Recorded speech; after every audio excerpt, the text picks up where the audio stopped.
Most sincere greetings to everyone and welcome to DS English. I am दीपमाला शर्मा और आज हम 9th class के students के लिए उनकी सप्लीमेंट्री रीडर बुक्स मोमेंट्स में से उनका लास्ट चैप्टर पढ़ेंगे. That is a beautiful and heart touching story, the beggar, written by famous Russian playwright and writer Anton Chekhov. अब देखिए बेटा, आज के इस वीडियो में सबसे पहले मैं आपको इस चैप्टर की ब्रीफ समरी प्रोवाइड करूंगी ताकि आपको पता चल जाए कि बेसिकली स्टोरी क्या है. फिर इसके बाद एक छोटा सा थीम इस स्टोरी का मैं आपको दूंगी, समझाऊंगी साथ में. एंड फाइनली सभी आपकी जो क्वेश्चन आंसर्स हैं, ओके, उनकी स्लाइड्स भी मैंने प्रिपेयर की हैं. तो एनसीईआरटी की बुक्स में जो आपके क्वेश्चन आंसर्स पूछे गए हैं उन सभी के आंसर्स आपको आज के इस वीडियो में मिलेंगे. तो let's start with the introduction of the author first of all. And while discussing about the summary of the story, मैं आपको सभी वो पॉइंट्स क्लियर करूंगी और कवर अप करूंगी जो most of the time exams में पूछे जाते हैं. तो चलिए देखते हैं. सबसे पहले तो इस स्टोरी के जो राइटर हैं वो है एंटन चेखव, जिनका पूरा नाम है एंटन Pavlovich Chekhov. So Anton Pavlovich Chekhov was a Russian playwright and short story writer who is considered to be among the greatest writers of short fiction in history. His career as a playwright produced 4 classics and his best short stories are held in high esteem by writers and critics. तो एंटन Chekhov जो है basically बेटा वो Russia से belong करते हैं. वो एक प्लेराइट भी है, मीन्स वो प्लेज भी कंपोज करते हैं एंड साथ के साथ वो शॉर्ट स्टोरीज भी लिखते हैं. हमारा जो प्रेजेंट चैप्टर अंडर डिस्कशन है, जो कि मैंने आपको बताया, it is the 10th chapter which is the last chapter of your supplementary reader books moments. ये भी बेसिकली एक शॉर्ट स्टोरी है, राइट. और ये बहुत ही महान प्लेराइट हुए हैं, बहुत ही महान शॉर्ट स्टोरी राइटर हुए हैं अपने टाइम के, राइट. तो चलिए देखते हैं कि आज का जो ये हमारा लेसन है, जो कि बहुत ही खूबसूरत सी कहानी है, द बेगर, ये क्या स्टोरी है बेसिकली और ये किसके बारे में है. अब सबसे पहले तो आप टाइटल को ही देख लीजिए, द बेगर. क्या मतलब होता है बेटा बेगर का? सोचिए. यस, बेगर का मतलब वन हु बेग्स, यानी कि जो भीख मांगता है, यानी कि भिखारी. तो ये एक बेगर के बारे में है स्टोरी. और इस स्टोरी के अंदर उस बेगर के बारे में क्या बताया गया है कि वो बेगर जैसे भीख मांगता था, वो कुछ काम नहीं करता था.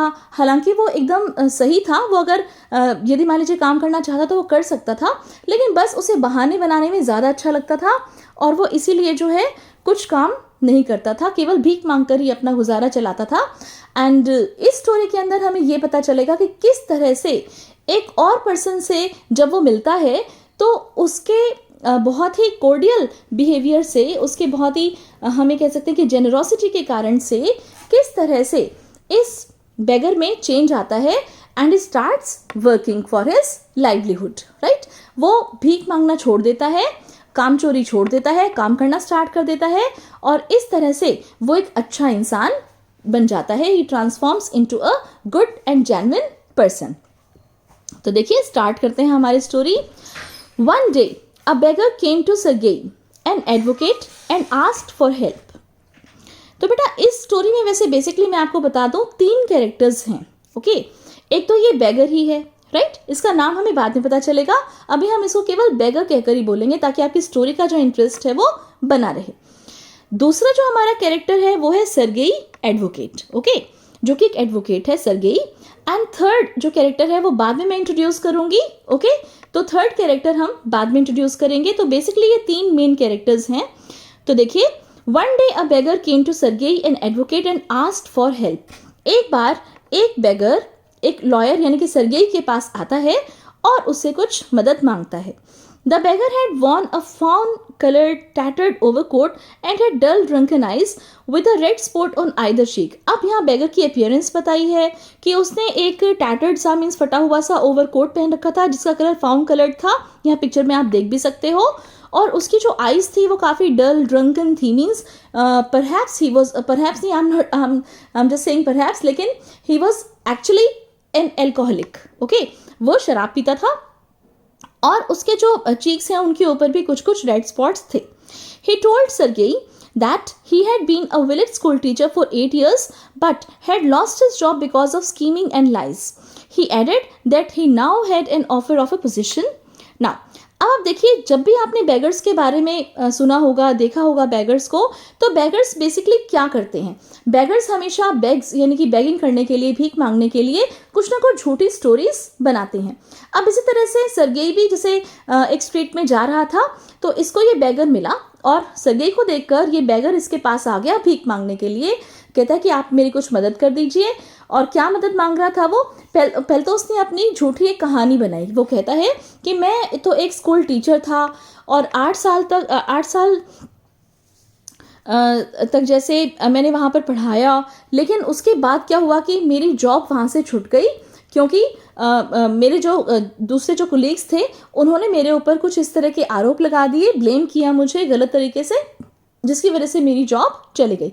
तो वो कहता है कि आप मेरी कुछ मदद कर दीजिए। किससे मदद मांग रहा है ये? सर्गेई एडवोकेट से।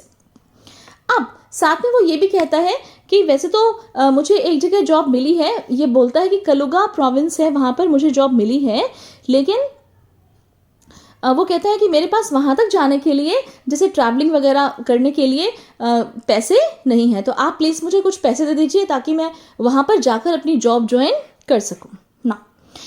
Sergei looked carefully at the beggar and recalled that he had seen him earlier in Sadovia Street. At that time, he had claimed to be a student who had been expelled. Sergei confronted the beggar, but the latter denied having met him. This angered the advocate and he reprimanded the beggar for telling a shameless lie. He threatened to call the police and have him arrested for trying to cheat people. अब देखिए, Sergei ने बहुत ध्यान से बेगर की ओर देखा, और वैसे भी आपको पता है सर्गेई बाय प्रोफेशन एक एडवोकेट था, लॉयर था, ओके। तो वो बहुत समझदार था। उसने जब बेगर की ओर ध्यान से देखा तो उसे याद आया कि इस बेगर को तो उन्होंने कहीं देखा है पहले भी। तो कहाँ देखा था? सदोविया स्ट्रीट में इस बेगर को उन्होंने देखा था। अब सदोविया स्ट्रीट में जैसे देखा तो उसको तुरंत याद आ गया कि हाँ, इस बेगर को तो मैंने सदोविया स्ट्रीट में पहले भी देखा है, और उस समय वो क्लेम कर रहा था कि वो एक स्टूडेंट है, ओके, और उसे एज अ स्टूडेंट एक्सपेल कर दिया है, निकाल दिया है। And at that time also he was begging, तब भी वो भीख मांग रहा था। तब वो क्या झूठ बोल रहा था? कि वो एक स्टूडेंट है। आज वो क्या झूठ बोल रहा है? कि वो एक विलेज स्कूल मास्टर है। एडवोकेट सर्गेई को बहुत गुस्सा आ गया और वो कहता है कि तुम तो बहुत गलत आदमी हो, बहुत झूठे आदमी हो। किस तरह से तुम उस दिन तो कह रहे थे कि मैं एक स्टूडेंट हूँ, और आज तुम क्या कह रहे हो कि मैं एक विलेज स्कूल मास्टर हूँ, और मैं अभी तुम्हें पुलिस में देता हूँ। And he angered and he threatened him to call the police. The beggar first refused to accept the accusation, but soon admitted that he had been telling lies so that people would take pity on him. अब बेगर ने कहा कि वो पहले तो जैसे अपना आरोप नहीं मानता। वो कहता है कि नहीं आपको गलत फहमी हुई है या जो भी है, लेकिन सर्गेई जो है वो श्योर होता है, क्योंकि वो उसके जूतों की ओर देख लेता है। और जूते जो हैं उसके वो किस तरह के होते हैं आप देखिए पिक्चर में। उसके जूते जो है एक तो बिल्कुल फ्लैट होता है और दूसरा जो है वो थोड़ा सा हील वाला होता है। तो वो दो अलग अलग शूज़ हैं। इसका उसको जैसे ध्यान आ जाता है सर्गेई को कि उसने यही जूते पहने हुए थे एंड यही जूते इसने अब पहने हुए हैं, इसका मतलब ये वही इंसान है। तो पहले तो बेगर कोशिश करता है कि वो उसको झूठ बोलता है कि नहीं मैं वो नहीं हूँ जो आप समझ रहे हो, लेकिन बाद में वो इस चीज़ को एक्सेप्ट कर लेता है और कहता है कि मैं भीख मांगने के लिए और क्या करूँ, भीख मांगने के लिए मुझे झूठ तो बोलना ही पड़ेगा ताकि लोग मेरे ऊपर दया करें और मुझे कुछ भीख मिल जाए। In fact he used to sing in a Russian choir and was sent away for his drunkenness. Speaking the truth would not get him anything, but he didn't know what else to do. अब देखिए वो कहता है कि ठीक है, अब अगर आपको पता चली गया है कि मैं झूठ बोल रहा हूँ तो मैं आपको बता देता हूँ कि मैं कौन हूँ। वो ये कहता है कि मैं रशियन बैंड में मीन्स कुछ म्यूजिकल इंस्ट्रूमेंट बजाने वाले लोगों का एक ग्रुप था, उसमें मैं भी काम करता था, लेकिन मेरी ड्रंकननेस की वजह से, क्योंकि मुझे शराब पीने की आदत है, इस वजह से मुझे वहाँ से निकाल दिया गया है। और वो साथ में ऐड करता है कि वैसे तो खैर मुझे इससे कुछ भी नहीं मिलने वाला, लेकिन मुझे ये नहीं पता चल रहा कि मैं आपको जो है अगर बताऊंगा तो भी उसका क्या फ़ायदा है और मैं आगे क्या करूं, मुझे ये भी समझ में नहीं आ रहा।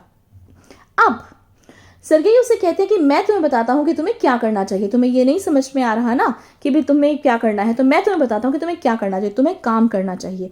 क्या काम करना चाहिए? See, Sergei advised him to chop wood for him. The beggar agreed reluctantly, saying that those days even skilled woodcutters found themselves sitting without food. An assertive Sergei took the beggar to his cook Olga and asked her to take him into the shed and let him chop wood. Trapped by his own words, the beggar followed Olga half-heartedly. In fact, his health had been severely affected due to excessive intake of vodka and he did not at all feel like working hard. अब Sergei ने उसको कहा कि तुम ऐसा करो, कुछ काम करो। तो बेगर ने कहा कि मुझे काम कौन देगा। सर्गेई ने कहा क्या तुम लकड़ियाँ चॉप कर सकते हो, मीन्स क्या तुम लकड़ियाँ काट सकते हो मेरे लिए। तो फिर उसने कहा कि हाँ मैं लकड़ियाँ काट दूंगा, वैसे भी आजकल जो बड़े बड़े लकड़ी काटने वाले लोग हैं वही बिना काम के बैठे हुए हैं और तुम तो मुझे काम दे रहे हो, तो मैं ज़रूर तुम्हारी लकड़ियाँ चॉप कर दूंगा। और अब जो सर्गेई है वो बेगर को अपने घर ले जाते हैं और वहाँ वो अपनी कुक ओल्गा को बुलाते हैं। बेटा ये वही थर्ड कैरेक्टर है जिसके बारे में आपसे बता रही थी कि स्टोरी में 3 कैरेक्टर्स हैं and she is also one of the prominent members of the story, cook Olga. अब ओल्गा जो है उसको बुलाया जाता है एंड सर्गेई ओल्गा से कहते हैं कि इस तरह से देखो ये एक आदमी है और तुम इसे ले जाओ और गार्डन में पड़ी हुई जो वुड्स है उनको चॉप करा लो। ये जो बेगर था क्योंकि इसने काफ़ी ज़्यादा शराब पी रखी थी तो ये ठीक से चल भी नहीं पा रहा था, फिर भी वो बिना मन के ओल्गा के पीछे पीछे चलकर वहाँ तक चला गया जहाँ पर लकड़ियाँ पड़ी हुई थी। After leaving the beggar with Olga, Sergei hurried into the dining room. From the window, he saw that the cook led the beggar to the woodshed and shoved him with her elbow before unlocking the door. Banging the door angrily, she flung down an axe at his feet and seemed to be scolding him. The beggar made failed attempts to cut the wood and blew at his freezing hands. When Sergei saw this, he felt sorry to have set such a tough task for an unfit drunkard. अब देखिए बेटा, जैसे ही Olga बेगर को लेकर garden की ओर चली गई तो सर्गेई भी अपनी पोजीशन ले लेता है और वो एक विंडो में से झांक कर देखता है कि बेसिकली हो क्या रहा है। वो भी सीन को देखना चाहता है कि जो वुड कट, ये जो बेगर है किस तरह से वुड्स को कट कर रहा है। तो ओल्गा थोड़ी सी गुस्से में होती है तो वो स्टार्टिंग में क्या करती है कि एक्स यानी कि हथौड़ी को लेकर और उस बेगर के पैरों के पास फेंक देती है एंड देन जो ये बेगर है ये उठा लेता है हथौड़ी को, एक्स को, कुल्हाड़ी को, और फिर उसके बाद जब वो एक बड़े से लॉक के ऊपर एक छोटा सा टुकड़ा रखता है लकड़ी का तो उसे हिट करता है अपनी एक्स से। लेकिन होता क्या है बेसिकली कि वो जो ये जो कुल्हाड़ी है एक्स है वो उस छोटे से टुकड़े के नहीं लगती, ओके, प्रॉपरली नहीं लगती ताकि वो कट जाए, वो दरअसल नीचे गिर जाता है उससे। और बार बार ऐसा होता है कि वो जो जैसे बेगर है वो उसे प्रॉपरली हिट ही नहीं कर पाता। तो सर्गेई समझ जाता है कि ये जो बंदा है ये बिल्कुल अनफिट है इस काम को करने के लिए, ये केवल शराब पीता है, इसमें इतना स्टेमिना या इतनी कैपेसिटी या इतना पोटेंशियलिटी नहीं है इसके अंदर कि वो इस लकड़ी तक को भी चॉप कर सके। लेकिन तभी देखिए आगे क्या होता है। After an hour Olga came in and told Sergei that the wood had all been chopped. 1 घंटे के बाद ओल्गा सर्गेई के पास आती है और बताती है कि लकड़ियां चॉप हो चुकी हैं, लकड़ियां सब कट गई हैं। A pleased Sergei asked her to give the beggar half a ruble and tell him to return on the first day of each month to cut the wood.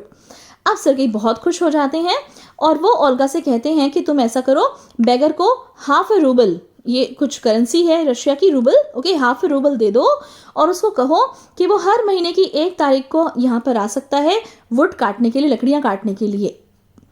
अब साथ के साथ वो ये भी बताता है कि अगर मान लो हमारे पास लकड़ी कटवाने का काम होगा तो हम ये करा लेंगे, या फिर मान लीजिए ये हो सकता है कि घर में और भी बहुत सारे काम होते हैं तो वो करा लेंगे।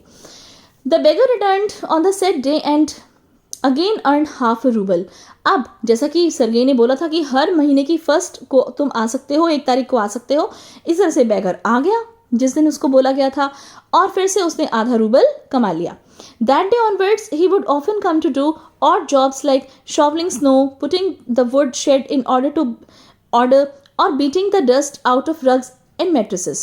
And इसी तरह से अब वो हर महीने की 1 तारीख को आ जाता और जो भी काम घर में रैंडमली पड़ा हुआ होता उसे वो करता। जैसे शोवलिंग स्नो हो सकता है कि बर्फबारी हुई तो बर्फ को इकट्ठा कर दिया, हटा दिया, फिर जो वुड शेड है उसके अंदर वुड को रख दिया, उसको सारा कुछ मतलब वुड वगैरह ठीक से रख दी वुड शेड में, या फिर जैसे मान लीजिए रग्स में, मैट्रेसेस में जो डस्ट वगैरह है वो थोड़ी डस्टिंग कर दी, उनको झड़का दिया। तो इस तरह के काम जो है अब ये जो बेगर है ये हर महीने की 1 तारीख को आकर और सर्गेई के लिए करता था और उसे सर्गेई इसके बदले में पेमेंट देता था। Every time he would earn 20 to 40 kopecks and once he got a pair of old trousers. और हर बार वो आता और 20 to 40 कॉपेक्स जो है ये बेटा रशियन करेंसी है, ओके, तो कमाता और एक बार तो उसे ओल्ड ट्राउजर्स भी सर्गेई ने दिए। When Sergei shifted house, the beggar was hired to help in packing and hauling of furniture. On that day he was sober, gloomy and silent. He hardly did anything and simply walked behind the wagons, hanging his head. He shivered in cold and suffered embarrassment when other carters mocked at him. अब देखिए, एक बार क्या हुआ कि Sergei ने अपना मकान shift करना था, तब इस बेगर को ही बुला लिया कि ये भी हेल्प करा देगा सामान वगैरह उठा के रखवाने में। और लोग भी आए हुए थे जिनको सामान उठा कर रखना था। तो ये जो बेगर था ये ज़्यादा काम उस समय नहीं कर पा रहा था, क्योंकि जैसा कि मैंने आपको बताया कि इसकी बॉडी में इतना स्टेमिना ही नहीं था, इसे तो ठीक से चला भी नहीं जाता था। तो ये भारी भारी सामान उठा के यहाँ से वहाँ कैसे रखेगा? ओके, तो ये बस सोबर सा बना हुआ और शांत सा बना हुआ बस यहाँ वहाँ ऐसे घूम रहा था, अपनी बस अपीयरेंस ये शो कर रहा था। अदरवाइज इसने जो है कोई भी ढंग से काम वहाँ पर नहीं किया। इसको बुरा भी लग रहा था कि जब दूसरे जो कार्टर्स थे, दूसरे जो लोग थे, वो भारी भारी सामान उठा रहे थे, इसे नहीं उठाया जा रहा था, तो वो किस तरह से इसका मजाक उड़ा रहे थे। However, a happy Sergei sent for him and told him that he was pleased to see the positive change in him. He gave him a ruble as wages for his work and asked him his name. The beggar was Lashkov. अब देखिए, Sergei लेकिन उसके काम से खुश थे। उसको ये लग रहा था कि एटलीस्ट ये कुछ तो कर रहा है, अपने लाइन पर आया है, ठीक है, जैसे बेगिंग छोड़कर इसने कुछ तो कमाना स्टार्ट किया है। तो सर्गेई ने उसे खुश होकर उसको 1 रूबल दे दिया। एंड फिर सर्गेई ने उससे खुश होकर ये पूछा कि तुम्हारा नाम क्या है। फाइनली बेगर ने अपना नाम बताया, ही वॉज लश्कॉफ। तो बेटा इस तरह से 3 कैरेक्टर्स हो गए हमारे स्टोरी के। बेगर तो था ही, जिसका असली नाम अब हमें पता चला है, ही इज लश्कॉफ। दूसरा ये एडवोकेट है जो उसे काम पर रखता है, दैट इज सर्गेई।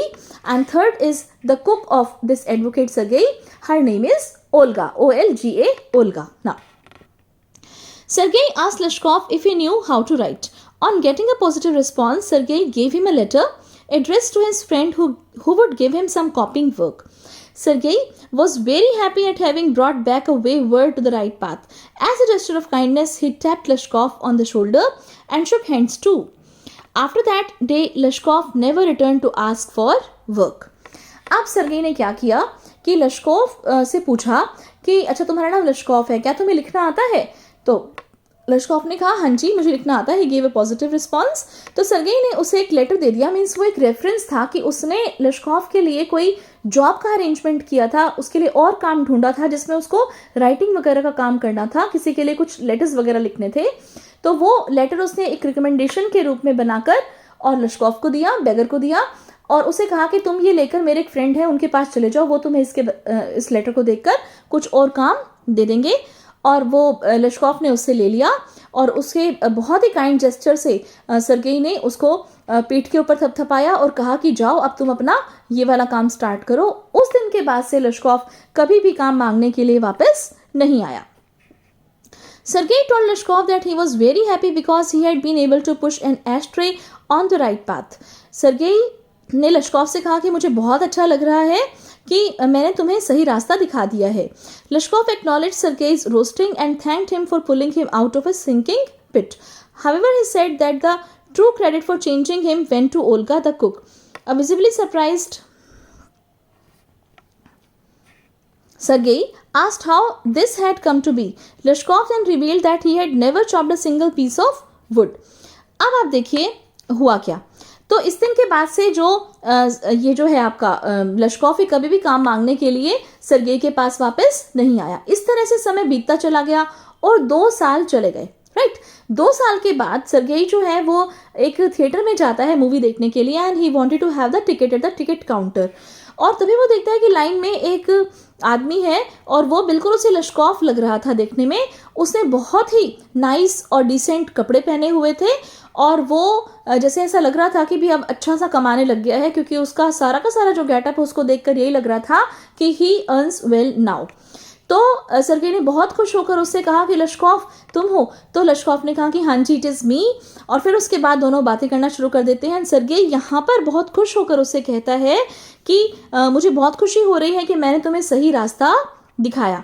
तो लश्कोव ने सर्गेई से कहा कि हाँ बिल्कुल आपने मुझे सही रास्ता दिखाया and I really acknowledge this kind gesture of yours कि आपने सच में मेरे लिए बहुत अच्छा किया। लेकिन मैं आपको एक बात बताना चाहता हूँ कि ये जो मेरे अंदर जो चेंज आया है, मेरे अंदर जो पॉजिटिव चेंज आया है कि मैं अब एक बेगर नहीं हूँ बल्कि मैं एक नोटरी बन गया हूँ। अब नोटरी क्या होते हैं? नोटरी बेटा आपको पता है कोर्ट में बैठते हैं और वो जैसे मान लो कोई लेटर आपने बनवाना है, एफिडेविट बनवाना है तो उसके ऊपर साइन करते हैं। तो नोटरी तक की पोस्ट पर वो पहुँच गया था। जब जैसे सर्गेई ने उसके लिए एक रेफरेंस दिया था तो लिखना पढ़ना उसको आता ही था। लेकिन यहाँ पर जो है ये जो बेगर है लश्कॉफ, ये क्रेडिट देता है ओल्गा को। वो कहता है कि मेरे अंदर जो पॉजिटिव चेंज आया है उसका कारण आप तो हो भी, ठीक है भी, आपने मेरे को रास्ता दिखाया, लेकिन बेसिकली इसका जो पॉजिटिव चेंज का जो मेरे पीछे जो कारण है वो है ओल्गा की वजह से मेरे अंदर पॉजिटिव चेंज आया। कैसे? It was Olga who would chop it for him. Okay, क्या कहता है कि मैंने तो कभी भी लकड़ियां चॉप करी ही नहीं, ये तो ओल्गा थी जिसने मेरी लकड़ियां चॉप करी। All the while she would scold him and tell him that he would go to hell as there was no hope for him. वो उसके लिए लकड़ियां चॉप भी करती रहती और उसको जैसे सुनाती भी रहती, कर्ज करती रहती, जैसे डांटती भी रहती कि तुम्हें नर्क में भी जगह नहीं मिलेगी तुम जैसे काम करते हो। She would also weep while astonishing him, और वो उदास भी हो जाती, रोने भी लग जाती। Lashkov told Sergei that he could not explain how the change came to him, but he can never forget Olga's help. She set him right through her support and compassion. Lashkov then took leave and departed. तो finally जो है लश्कॉफ कहता है कि मेरे अंदर जो change आया है, पॉजिटिव चेंज आया है, वो किसकी वजह से आया है? ओल्गा की वजह से। ही सेज कि केवल ओल्गा की, ठीक है सर्गेई ने उसे राइट पाथ दिखाया, लेकिन ओल्गा ने ही उसे बचाया है इन सब कंडीशन से, क्योंकि it had been Olga who had chopped all the wood for him and her selfless act had a profound effect on Lashkov and set him on the right path to redemption. अब बेटा ये जो lines हैं ये आप important है, इनको ध्यान रखेंगे। ये जो बात है, ये जो पॉइंट है, ये बहुत इंपॉर्टेंट है, इसको ध्यान रखेंगे, क्योंकि बहुत बार एग्जाम में पूछा जाता है कि जो ये बेगर है लश्कॉफ, इसके अंदर पॉजिटिव चेंज कौन लाया, ओके, या फिर ये किसको क्रेडिट देता है अपने अंदर पॉजिटिव चेंज आने का, हु चेंज लश्कॉफ्स लाइफ। तो इसका अगर वन वर्ड करके अगर आपसे पूछा जाता है आंसर, तो दैट इज ओल्गा। तो ओल्गा की वजह से ऐसा हुआ, और फिर उसके बाद जो लश्कॉफ है वो सर्गेई से विदा ले लेता है, एंड इसी के साथ हमारी स्टोरी यहीं पर ही एंड हो जाती है। So how was the story? बहुत फैंटास्टिक स्टोरी है, बहुत ही ब्यूटीफुल स्टोरी है, बहुत ही खूबसूरती से एंटन चेखोव ने सभी कैरेक्टर्स को पोर्ट्रे करते हुए इस स्टोरी को लिखा है। सच में हार्ट टचिंग स्टोरी। अब इसका थीम आपकी स्लाइड्स के ऊपर है, इसे पढ़ लेते हैं। The story is based on the theme of transformation of a depraved alcoholic through kindness, compassion, and selflessness. Olga's words and noble deeds changed Lashkov's heart. He gave up drinking and mended his truant ways. Another theme that runs through the story is gratitude. Okay? तो इस तरह से ये theme है आपकी story का। अब यहाँ पर हमारे NCERT के सभी क्वेश्चन आंसर्स हैं, उनकी स्लाइड्स हैं। Okay, question number 1, then question number 2, then question number 3, question number 4, question number 5, question number 6, and with this we come to the end of this video. I hope you liked the video. Please hit the like button and do subscribe to my channel if you have not done yet for more such informative and educational videos. Thanks once again.